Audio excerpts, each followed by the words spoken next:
C'est pour Chiche TV. Alors, vous pouvez vous présenter chichement? Oui, alors, je m'appelle Jean-Louis, je viens de Savoie, je suis enseignant.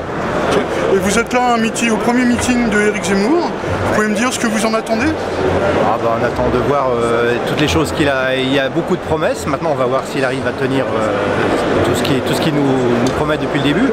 Je crois beaucoup en quelque chose de nouveau, qui n'est encore pas jusqu'à maintenant, qu'on ne connaît pas. Donc j'espère que ça va changer, vraiment. Et il semblerait qu'il donne le nom de son futur parti. Vous avez pensé à un nom? Il va y avoir un rime avec la lettre Z, je suppose. Maintenant, on verra bien. Non, franchement, je sais pas, on verra. On va découvrir. Je vous remercie beaucoup. C'est moi. Bon meeting. Merci de même.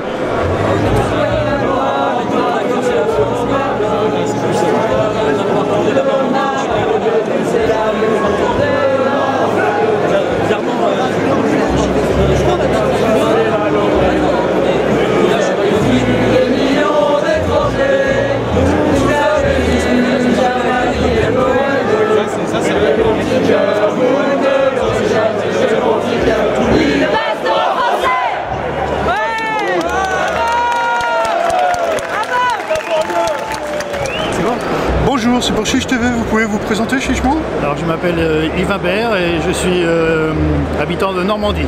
Ok, et vous êtes venu là au premier meeting d'Éric Zemmour. Oui. Qu'est-ce que vous en attendez?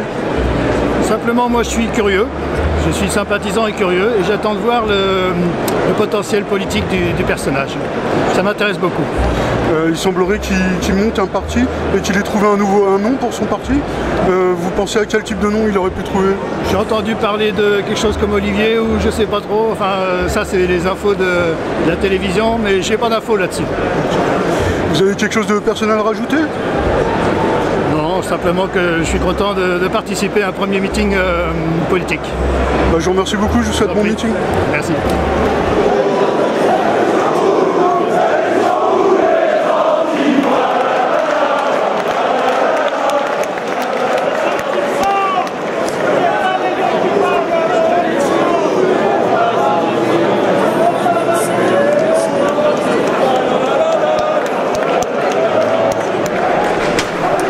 C'est pour Chiche TV, vous pouvez vous présenter chichement? Non, c'est à vous de vous présenter. Moi je suis une petite chaîne sur YouTube avec 200 abonnés. Donc non mais c'est à vous de me présenter, c'est pas à moi de me présenter. Ah vous êtes journaliste? Ouais, voilà, je suis journaliste. Et vous pouvez vous en dire un peu plus sur vous? Je suis journaliste et j'anime la revue de presse internationale sur quotidien.com. Ok. Et là vous êtes au premier meeting de Éric Zemmour. Oui. Et il va peut-être dévoiler le nom de son futur parti. Vous avez une idée du nom qui va... Strictement aucune, mais ça c'est pas ça qui est important. L'important, si vous voulez, c'est de voir effectivement si malgré toutes les menaces des antifas, etc., il arrive à remplir la salle. C'est surtout ça. C'est ça le vrai message qui va être envoyé aujourd'hui. Donc le nom de son parti, bon, vous savez, les noms. Alors, les partis politiques changent de nom tous les 10 ans. Donc il semblerait qu'il y ait Olivier dedans, peut-être. Pardon? Il semblerait qu'il y ait le mot Olivier dedans. Oui, c'est déjà là, hein. C'est déjà dans son logo. Hein, peu importe, franchement c'est pas pour ça que je suis venu, hein, pour connaître le nom de son parti. Hein. C'est pour voir effectivement quel va être son programme. Je vous remercie beaucoup. Je vous en prie. Je pense que la salle elle est déjà remplie. Hein. Pas encore, je pense qu'il y a sur le côté, il y a encore de la place. Bon meeting alors. Merci à vous aussi, merci à vous.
J'ai entendu les mots de ceux qui ont parlé avant moi. Je les remercie. Merci mes amis. Merci d'être ici. Merci de votre soutien. Le grand rassemblement commence enfin aujourd'hui. Vous êtes près de 15 000 personnes aujourd'hui. 15 000...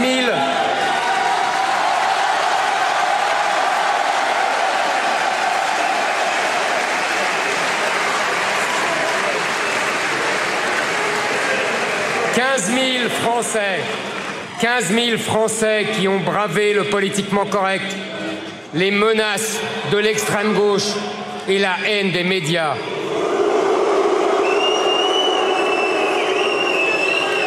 15 000 Français qui ne baissent pas les yeux et qui sont déterminés à changer le cours de l'histoire. »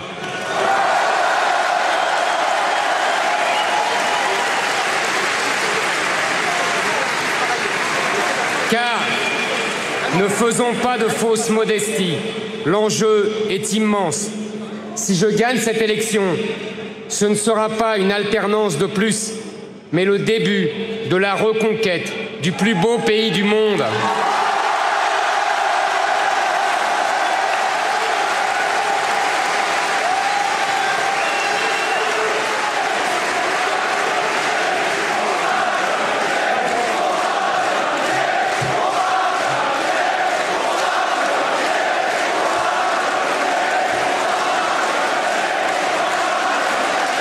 La prochaine élection présidentielle devait être une formalité pour 5 années supplémentaires de macronisme.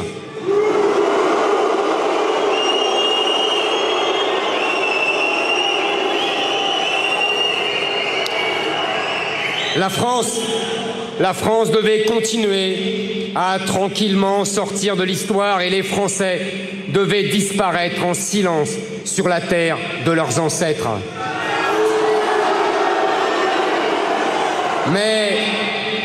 Mais un petit grain de sable est venu gripper la machine.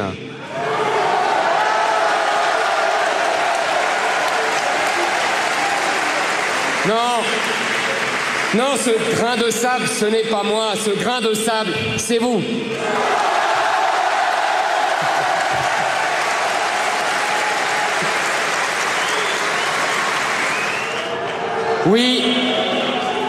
Oui, je vous l'avoue, j'ai longtemps hésité.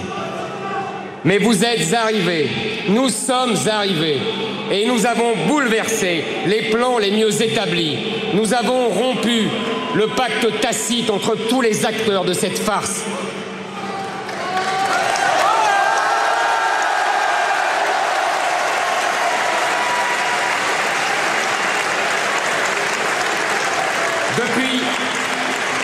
Depuis, nul n'ose prédire les résultats de l'élection qui vient. Je pèse mes mots en prononçant cette phrase. Votre présence m'honore. Elle me fait honneur parce qu'en venant ici, vous faites preuve de courage, de panache, d'audace. Et j'ose le dire, par votre engagement, vous avez montré plus d'ardeur, de détermination et de résistance que la quasi-totalité des responsables politiques de ces 30 dernières années.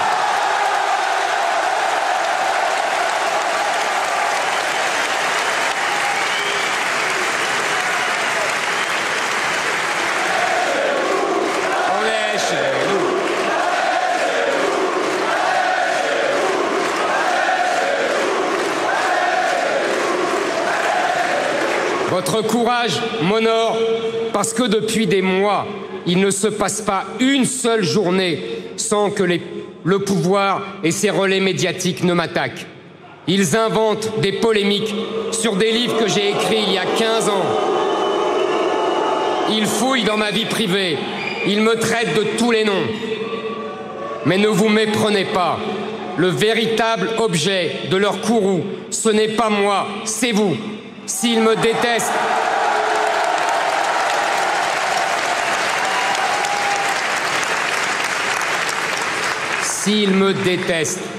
c'est parce qu'ils vous détestent. S'ils me méprisent, c'est parce qu'ils vous méprisent. Contre moi, tout est permis. La meute est désormais lancée à mes trousses. Mes adversaires veulent ma mort politique. Les journalistes veulent ma mort sociale. Et les djihadistes veulent ma mort tout court.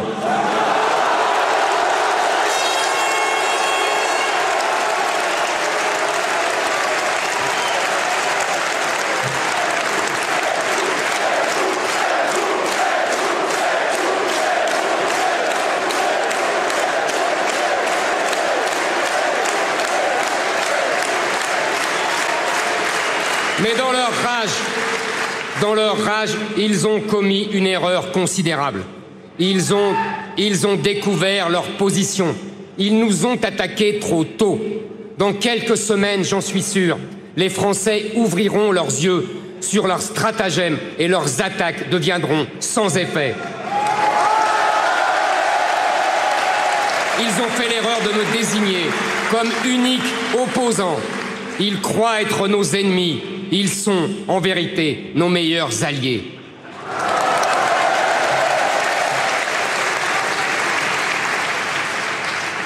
Nous avons l'habitude, désormais. À chaque élection, le système exclut soigneusement les candidats qui lui déplaisent avec ses juges aux ordres et ses journalistes militants.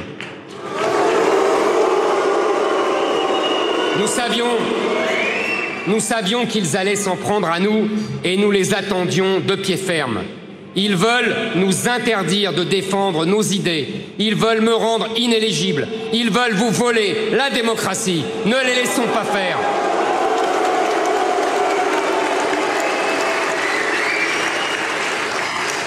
Ils ont encore un dernier espoir. Ils veulent que je n'obtienne pas mes 500 parrainages.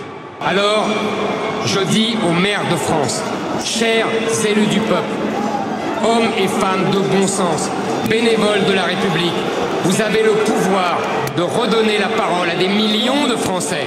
Utilisez ce pouvoir. Ne vous laissez pas voler l'élection.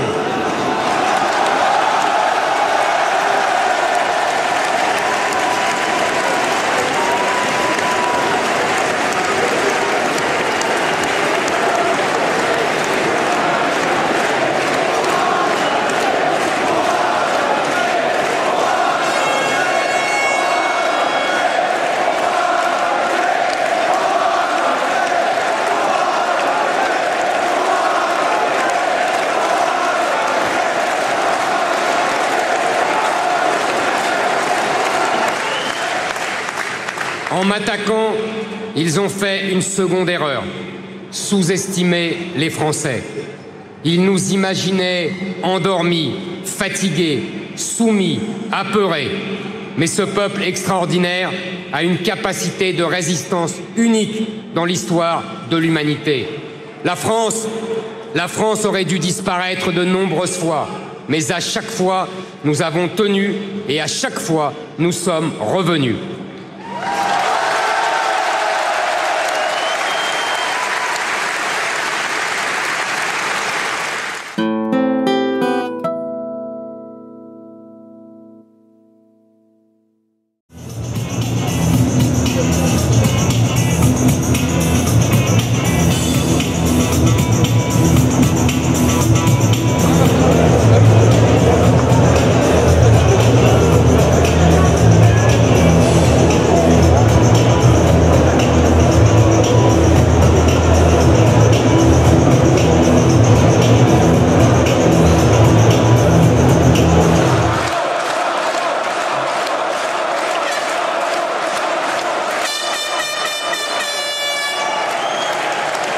Je serais raciste alors que je suis le seul à ne pas confondre la défense des nôtres avec la haine des autres.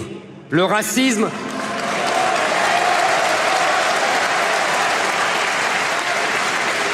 Le racisme, qu'est-ce que c'est? C'est s'imaginer que ceux qui sont différents de nous sont inférieurs parce qu'ils sont différents et que ne pourraient être français que des descendants en droite ligne de Clovis. Comment pourrais-je penser cela, moi, petit juif berbère venu de l'autre côté de la Méditerranée?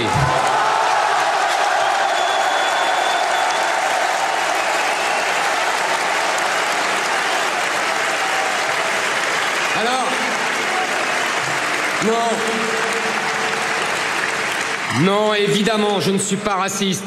Non, évidemment, vous n'êtes pas raciste.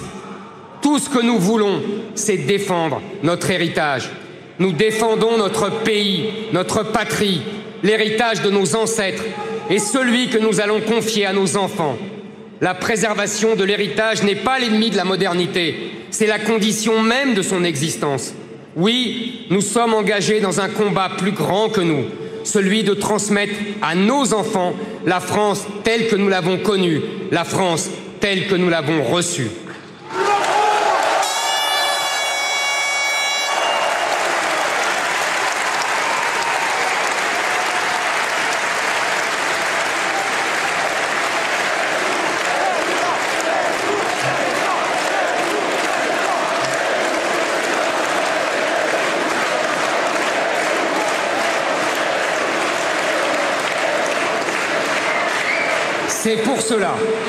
C'est pour cela que je me présente aujourd'hui devant les Français pour devenir leur prochain président de la République.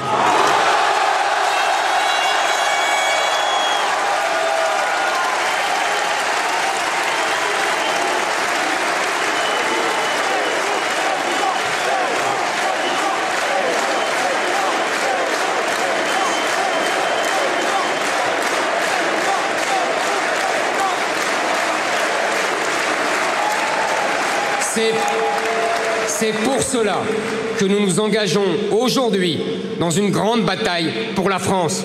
Notre mouvement est lancé, il se structure et s'organise dans toutes nos régions, dans tous nos départements. Chaque jour, chaque heure, chaque minute, nous accueillons dans nos rangs de nouveaux braves prêts à se battre pour la France. Ils pourront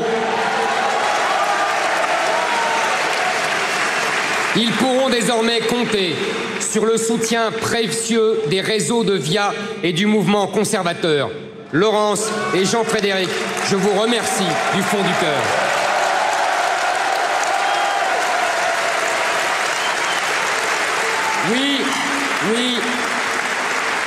Oui, grâce à eux, grâce à vous tous, la reconquête est désormais lancée. La reconquête de notre économie, la reconquête de notre sécurité, la reconquête de notre identité, la reconquête de notre souveraineté, la reconquête de notre pays.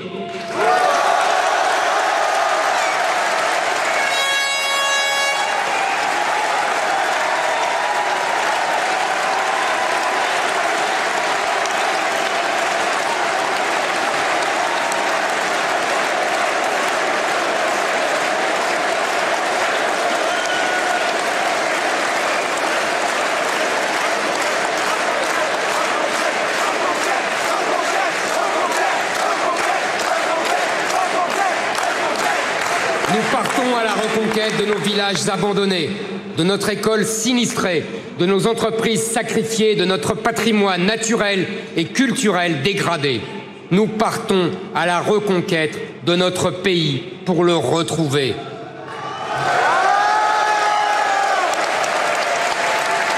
Reconquête, c'est le nom de ce mouvement que j'ai voulu fonder. Rejoignez-nous.